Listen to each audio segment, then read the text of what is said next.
Shalom, call halal, Yahweh Shem Yahushai, Bahashim Kodash, double honor to the elder apostles and elder bishops of GMS, even the elders again before them that taught us the truth. Shalom and salutations to all the brothers out pushing the word of truth and sincerity, the hopeful elect tabernacle of David. I'm the brother Elder Yashawan. Salutations and shalom. Shalom and salutations to you all. It's World War III Daily Update. And I'm just going to quickly answer this question. Judge Napolitano, Judging Freedom, 41 minutes ago. Colonel Douglas McGregor right there. Is Iran a threat to the U.S.? Well, let's see. We can start right here. Let's start at 38. Ezekiel 38. Quickly go through it.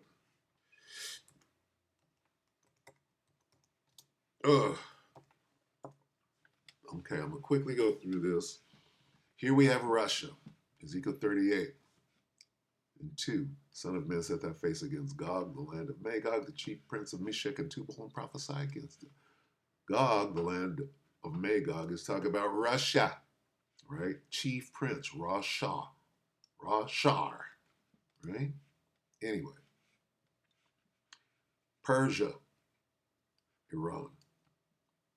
You got Russia, Iran, Ethiopia, Libya. You got Turkey. You got Syria. You got many people with thee. That could be China, North Korea, who is fighting with the Russians right now. So Russia, who's fighting with them? North Korea, many people. China, right? India, said that yesterday. Anyway, so this was saying, be thou prepared, Russia, prepare for thyself, Russia, thou and all thy company that are assembled unto thee, and be thou a guard unto them. That includes Iran. So not only is Russia prepared for themselves, but they also prepared for Iran. They made sure that they have what they need, and now they're guarding them. So the question again is Iran a threat to the U.S.? If Russia is guarding Iran, right, and China is on Russia's side, this is World War III.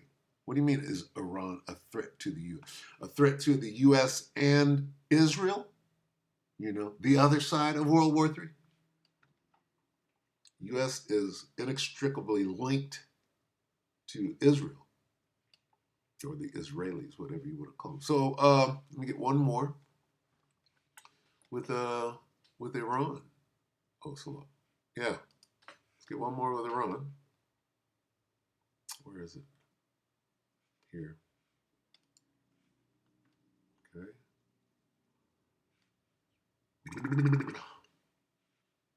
Going to start at 28. 2 Ezra 15 and 28. Behold, an horrible vision, and the appearance thereof from the east, where the nations of the dragons of Arabia shall come up with many chariots, and the multitude of them shall be carried as the wind upon the earth, that all they which hear them may fear and tremble. We're talking about the Arab nations, right? Also the Carmanians, raging in wrath, shall go forth as the wild boars of the wood, and with great power shall they come and join battle with them. Who's them? The dragons of Arabia, the Arab nations. So the Iranians are going to join battle with the Arabians, with the Arab nations, right? It said, with great power shall they come and join battle with them, and shall waste a portion. See, who is the land of the Assyrians? It's talking about America. See that? Americans. And shall waste a portion of the land of the Assyrians, which includes really Israel, if you will, because they're in cahoots. Okay? They're inextricably linked. And then shall the who? If the dragons have the upper hand, what does that mean? Who's with them? Who joined battle with them? Then shall the dragons have the upper hand. the dragons can't have the upper hand without the Carmanians having it with them, right? With them.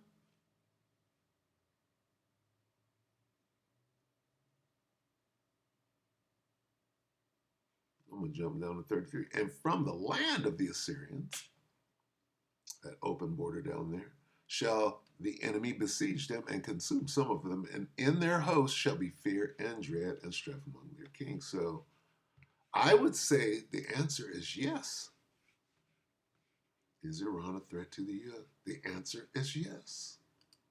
Colonel McGregor, welcome here, my dear friend. Before we get to the area I want to explore with you, the Middle East and Ukraine, and statements by the Secretary of Defense and Secretary of State that Iran, I said Ukraine, I meant Iran, I'm going to confuse myself. The Middle East and Iran, and statements by the Secretaries of State and Defense that Iran poses a threat to the United States. Before we get there, some questions about Ukraine. Are you able to discern if Steve Witkoff, the president's emissary, not General Kellogg, the other emissary, but Steve Witkoff, is making progress toward a resolution of the special military operation? My perception is no. There's very little ultimately that Mr. Witkoff can do. And I think that's because of President Trump. President Trump has made so many contradictory statements recently that would lead the Russians to believe that he's not a reliable negotiating partner, that he doesn't have a true position that rests on a foundation of careful thought and analysis. I mean, the president announced suddenly that he's going to support the Ukrainians with another $540 million package. And this is in part based on his meeting with this Baptist minister who visited Ukraine and came back extraordinarily pro-Ukrainian and begged the president not to abandon Ukraine. You know, this is sort of emotional nonsense that's not rooted in anything factual and is so divorced from American national interest and strategic interest that the Russians shake their heads in disbelief and have decided they'll be polite, but they're going to finish this war and it will finish on their terms.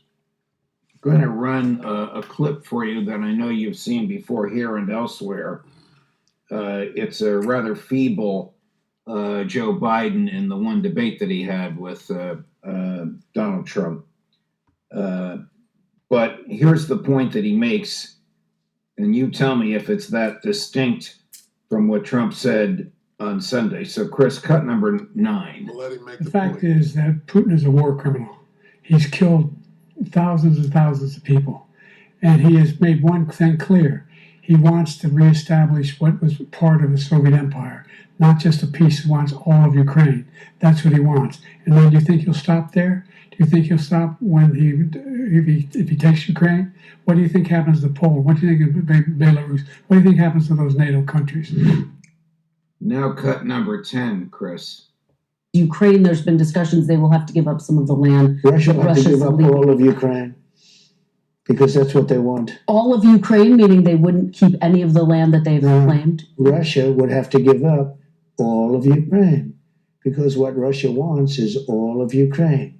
And if I didn't get involved, they would be fighting right now for all of Ukraine. Russia doesn't want the strip that they have now. Russia wants all of Ukraine. And if it weren't me, they would keep going. I guess this is the type of misstatement of which you spoke a few minutes ago, because, Colonel, you have told us, and so has almost everybody else on this program, that there is not a scintilla of evidence that Putin wants all of Ukraine. And All right, that's enough on that. Let me get to the Middle East here. Get some info on Ultimately planted that in his head. That appeals to him. He likes that. The sad part are colonial wars that we have fought in places like Iraq and Afghanistan over the last 25 years. Let me see what the judge is saying here. Come on, Judge. Slovakia. Well, this might derail me.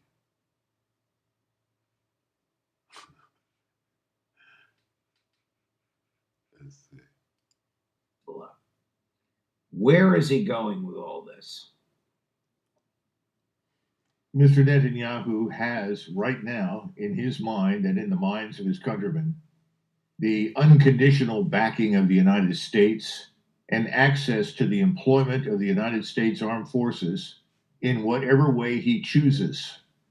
That's very important to understand. The man wants to settle, in his mind, accounts with all of his neighbors. That means they have to be subjugated, killed, destroyed if necessary, in order to make the world safe for Israel and the Greater Israel Project. That's where he is. So he's unafraid and would seem to be at a distance incautious, but for the reasons I just outlined, he's unafraid to challenge anybody because he thinks he can take on the world, at least in his part of the world in the Middle East, because he has our unconditional backing. And this is very important to understand, Judge, because we're trying to resume talks with Iran. Anyone who thinks that the talks that we're trying to resume with Iran have any interest or importance to Mr. Netanyahu is wrong.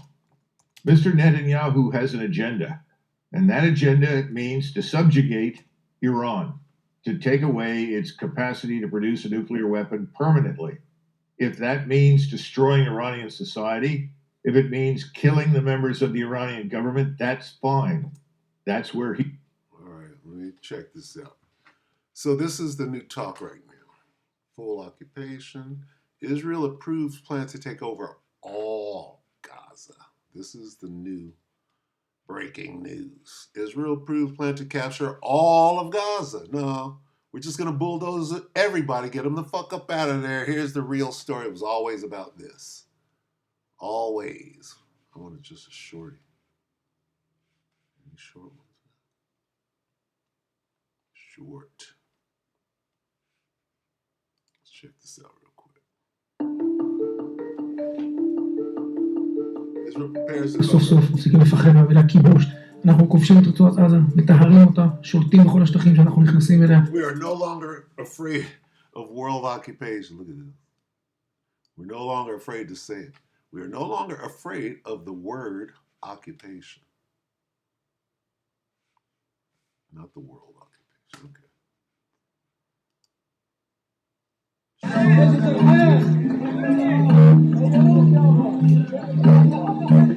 Not exactly. סוף סוף מפסיקים לפחד מהמילה כיבוש. אנחנו כובשים את רצועת עזה, מטהרים אותה, שולטים בכל השטחים שאנחנו נכנסים אליה.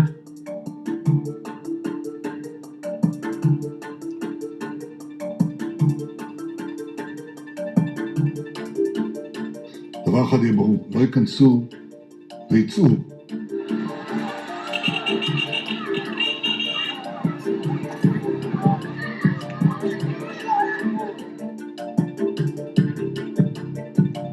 Operation is set to launch. You're a disgrace. That uniform, take it off. You're a disgrace. Watch your mouth, the racist remark. Sorry about that. סוף סוף מפסיקים. דבר אחד יהיה ברור, לא ייכנסו ויצאו.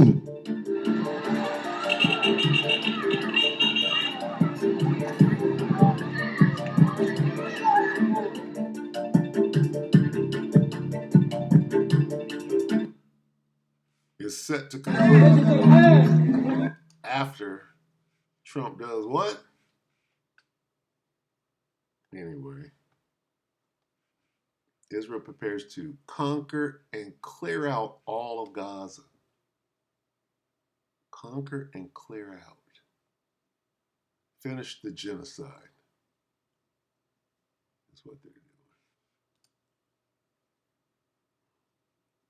Turning now to the Middle East, where the humanitarian crisis in Gaza continues to spiral more than 2 months after Israel stopped allowing aid to enter the territory. Let's bring in NBC News international correspondent Matt Bradley live in Tel Aviv. Matt, what are you hearing on the ground? Yeah, well, actually, the big news just now, overnight, was that the Israeli cabinet just approved plans to really take over the entire Gaza Strip and to occupy it indefinitely. There's been no timeline placed on this, but that's the idea. They would be moving on from the strategy that has been practiced so far of taking plots of land, trying to eradicate Hamas within those while displacing the population, and then moving on to other parts of the Gaza Strip. Instead, we're going back to a full occupation of the Gaza Strip with. That's all we need. You see what they're up to anyway. What are they doing?